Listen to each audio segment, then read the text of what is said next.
ఎంత గొప్ప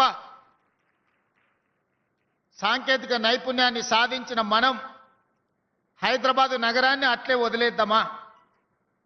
ఈ నగరంలో చెత్త పేరుకపోవడం, మురికి నగరంగా, వసతులు లేని, వర్షాలు వస్తే నీళ్లు నిండి, చినుకు పడితే ట్రాఫిక్ జామ్లతోని, ప్రభుత్వ కార్యాలయాలకు వెళ్తే ఒక నరక కూపానికి వెళ్ళినట్టుగా వాటిని అట్లనే వదిలేద్దామా? లేదు అంటే ప్రపంచానికే ఆదర్శంగా నిలబడిన హైదరాబాదు నగరాన్ని ఒక విశ్వ నగరంగా తీర్చిదిద్దుకుందామా? మీరు ఆలోచన చేయండి. ఈరోజు మూసీ ప్రక్షాళన కొంతమందికి ఇష్టం లేదు. భారత్ ఫ్యూచర్ సిటీ నిర్మాణము ఇంకొక కొంతమందికి పసందు కావట్లేదు. ఆనాడు కూడా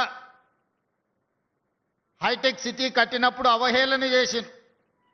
అంతర్జాతీయ ఎయిర్పోర్ట్ ఎక్కడో దూరంగా ఉంది, ఔటర్ రింగ్ రోడ్డులో ఎవరు ప్రయాణం చేస్తారు, కార్లు ఉన్న వాళ్ళ కోసమేనా ఈ అభివృద్ధి అని ఆనాడు మాట్లాడింది. ఆనాడు పి జనార్దన్ రెడ్డి గారు కుండల ప్రదర్శన చేసేటోడు ఎండాకాలం వచ్చిందంటే సచివాలయం ముందు. చంద్రబాబు నాయుడు గారు శాసనసభకి వెళ్ళాలన్నా, సచివాలయానికి వెళ్ళాలన్నా పి జనార్దన్ రెడ్డి గారు ప్రదర్శించే కుండల ప్రదర్శనని దాటుకొని ముందుకు వెళ్లాల్సిన పరిస్థితి ఆనాడు ఉండే.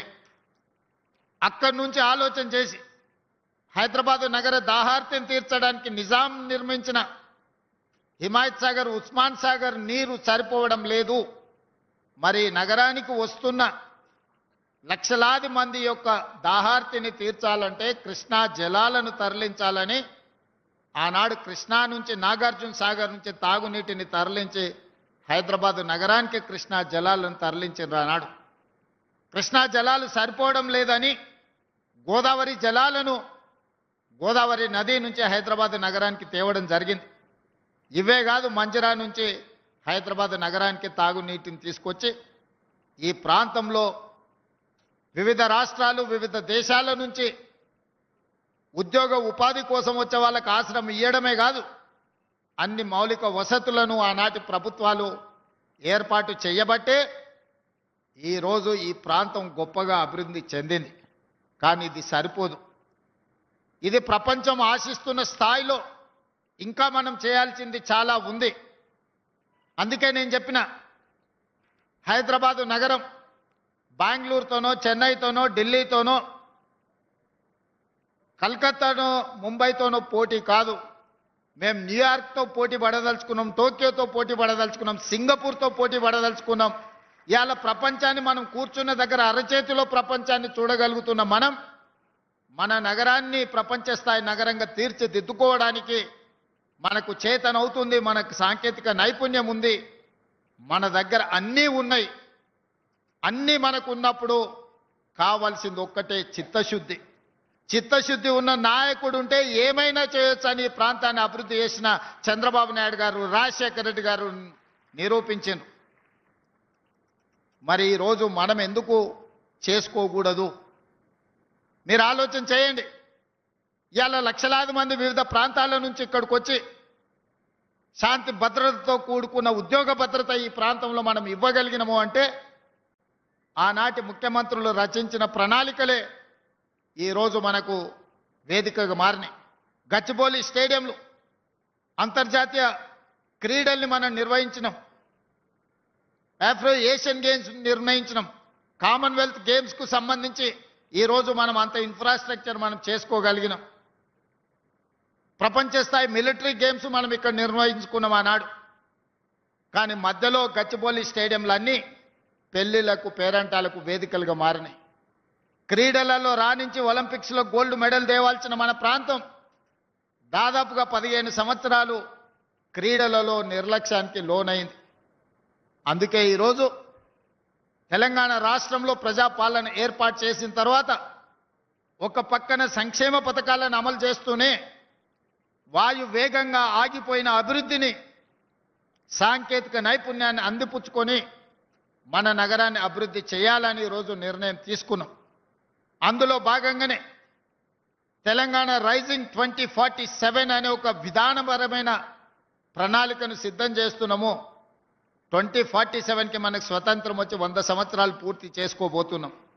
అందుకే రాబోయే 10 సంవత్సరాలలో తెలంగాణ రాష్ట్రాన్ని $1 ట్రిలియన్ ఎకానమీగా రాబోయే 2047కి $3 ట్రిలియన్ ఎకానమీగా అభివృద్ధి చేయాలి. అభివృద్ధి చెయ్యాలి అంటే నగరాన్ని విస్తరించాలి. నగరాన్ని విస్తరించాలి అని అంటే పాత నగరాన్ని, అది ఓల్డ్ సిటీ కాదు, ఒరిజినల్ సిటీ, ఆ ఒరిజినల్ సిటీని ఒక గోల్డెన్ సిటీగా తీర్చిదిద్దాలంటే మూసి ప్రక్షాళన చేసి తీరవలసిందే. గుజరాత్లో సబర్మతి రివర్ ఫ్రంట్ కట్టుకుంటారు, ఉత్తరప్రదేశ్లో గంగా రివర్ ఫ్రంట్ కట్టుకుంటారు, ఢిల్లీలో యమునా నది ప్రక్షాళన చేసుకుంటారు. గుజరాత్ సబర్మతి ప్రక్షాళన చేయొచ్చు, ఢిల్లీ యమునా నది ప్రక్షాళన చేయొచ్చు, ఉత్తరప్రదేశ్ ఈరోజు అక్కడ ఉండే నదులను ప్రక్షాళన చేసుకుంటే మరి హైదరాబాదు నగరంలో ఉన్న హైదరాబాదు నగర ప్రతిష్టను పెంచే మూసీ నది ప్రక్షాళన ఎందుకు చేసుకోకూడదని నేను మిమ్మల్ని అందరూ అడుగుతున్నాను. ఎందుకు అడ్డుపడుతున్నారు? అడ్డుపడుతున్న ఆలోచన ఏంది? వాళ్ళ విష ప్రచారం ఏంది? మూసీ నదిలో మురికిలో బ్రతకాలని ఎవరైనా పేదవాడు కోరుకుంటాడా? ఏ విధి లేనోళ్ళు, ఏ అవకాశం లేనోళ్ళు, ఎక్కడ నివసించడానికి గజం స్థలం దొరకనోళ్ళు ఈరోజు మూసి మురికిలో నివసిస్తున్నారు. వాళ్ళందరికీ ఇండ్లు కట్టిద్దాం, వాళ్ళందరికీ వాళ్ళ పిల్లలకు మంచి చదువులు ఇద్దాం, వాళ్లకు మంచి అవకాశాలు కల్పిద్దాం. ఆనాడు రాజీవ్ స్వగృహ ద్వారా మధ్యతరగతి కుటుంబాలకు ఇంటి కళ, సొంత ఇంటి కళను ఆనాడు రాజీవ్ స్వగృహ ద్వారా పట్టణాలలో ఇచ్చినాం. మళ్ళీ మధ్యలో 15 సంవత్సరాలు ఆగిపోయింది. డబుల్ బెడ్రూమ్ అనే ఆశ చూసినాం, అది ఆకాశంలోనే కనిపించింది. అహనా పెళ్ళంటలో కోట శ్రీనివాస్ గారు కోడి పైన కట్టి కింద తెల్లబువ్వ తిన్నట్టు డబుల్ బెడ్రూమ్ ఇల్లు మనకు అహనా పెళ్ళంటలో ఏలాడదీసిన కోడిలాగా కనిపించింది తప్ప మనకెవరికి అందుబాటులోకి రాలేదు. అసలైన తొలి వెలుగు. ఫాలో వాట్సాప్ @తొలి వెలుగు అఫీషియల్.